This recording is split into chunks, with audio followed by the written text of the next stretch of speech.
Hello YouTubers, this is the noobifier, and welcome to a no bullshit rundown of what ships are planned to be made flight ready in 2018. Should be fairly obvious by now that these are goals and not promises. It's an alpha and things change. All the supporting information can be found in the link that I have in the description. Let's begin. The roadmap is broken down into yearly quarterly cycles just like the release. This is how CIG plans to launch 3.1, 3.2, and 3.3. 3.1 is expected in March and will polish and bug fix. The Reclaimer brings with it the need to upgrade Port Olisar. The developers specifically mentioned that the current OO pad that's used for the Starfarer needs to be doubled in size to accommodate it. The Anvil Terrapin was teased during the CitizenCon show as part of the keynote presentation. It looks great in engine, and I'm really curious to see how its heavily fortified science and scanning ship works in game. The Misk Razor is the next racer in that lineup.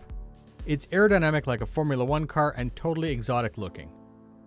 I expect it to have a higher top speed than an M50 in trade for some agility. The teased cockpit view is awesome. And finally in 3.1 we're also expecting the Cyclone, Star Citizen's answer to the US Army's Humvee utility platform. 3.2 is Q2 and the middle of the year. The modular 600i is expected as it was totally fast-pathed. We've already seen some previews of it in engine, and the original concerns seem to have been dealt with quickly by the dev team.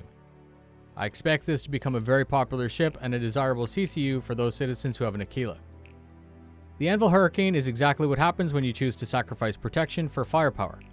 It was called out by the dev team as being a glass cannon. Its weapons complement is tailored for Alpha Strike type missions. Don't stick around too long without support or you may not make it back alive. The Aegis Eclipse is the ultimate threat. Having some of the best stealth technology by default and a complement of 3 size 9 torpedoes, this ship is purely focused on taking out large ships with their guard down. Like the Hurricane, its role has nothing to do with dogfighting. Next, we have two very cool reworks. The Mustang design update optimizes the cargo and crew entry, offering a slick new look. If anyone asks me Aurora or Mustang, it's always Mustang. If they're able to preserve the cockpit view in this new model, it'll remain as the best starter in Star Citizen. The Avenger Rework was seen for the first time at the Squadron 42 demo release. It's already a great looking ship. It's being scaled up a little bit and there'll be a second seat, making this one ship you'll need in your fleet. It's currently $50 for a standalone Titan. Because of this pending update, if you have either starter, I strongly recommend upgrading to a Titan. The Vandal Blade is an older concept that's finally becoming flight ready. This alien fighter was closest to the Aegis Gladius in weapons and capability.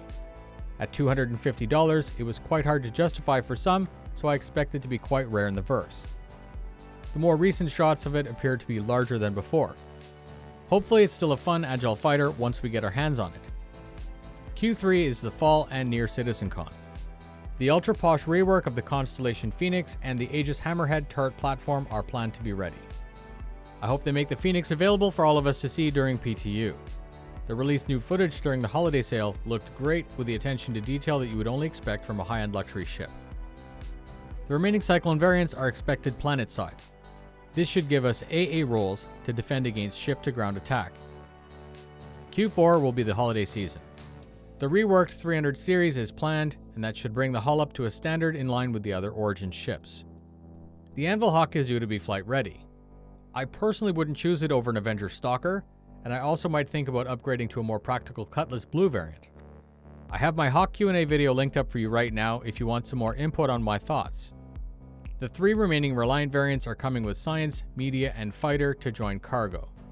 The Connie Taurus, which is basically an extended stripped-down Andromeda, a larger cargo area, no snub dock, and one less turret. I hope the interior of this ship has a more industrial base model feel. And finally, this will make Oxford on Twitch very happy, the very long-awaited Freelancer variants, the Dur, the Miss, and the Max. I personally dislike the bus-like cockpit, but the ship has a very special place in some people's hearts, and it's about time that we've had it in the verse. Please stay tuned as I continue to explore the roadmap for you. I plan to do at least 2 more videos on it, planned game mechanics, and gear. If you liked this video and got something out of it, please do me a solid and share it with your friend or org mates. Fly safe, and I'll see you in the verse.